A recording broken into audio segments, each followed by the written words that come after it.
പഠിക്കാൻ വേണ്ടി എന്റെ മോള് വിളക്ക് കത്തിച്ചു വെച്ചതാണ്. അന്ന് കറണ്ടാ ഒന്നുമില്ലായിരുന്നു. ആ സമയത്താണ് കൈ തട്ടി വീണത്.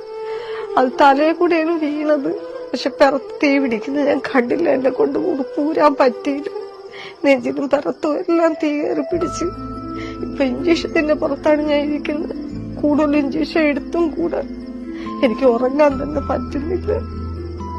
എല്ലാരും എന്നെ ഒന്ന് സഹായിക്കണം. ആശുപത്രിയിൽ പോലും ഞാൻ കടമെന്ന് പറയുന്നത് അത്രയ്ക്കും ബുദ്ധിമുട്ടിലാണ്. എനിക്ക് സത്യം പറഞ്ഞ എനിക്ക് ഉറങ്ങുമ്പോ തന്നെ കഴുത്തെല്ലാം കയറി ഇറുകി പിടിക്കും. അതുകൊണ്ട് എനിക്കൊന്നും ഉറങ്ങാൻ പോലും പറ്റത്തില്ല. വേറെ ഒരു വഴിയും ഇല്ലാത്തോണ്ടാണ് ഈ പ്രായത്തിൽ തന്നെ നിങ്ങളെടുത്തല്ലേ ഞാൻ പൈസ ചോദിക്കുന്നത്. ഇഞ്ചക്ഷൻ എടുക്കാതെ പറ്റത്തില്ല. എന്നെ കൊണ്ട് ഇത്രയും നേരം ഡ്രസ് ഇടാൻ പോലും പറ്റത്തില്ല.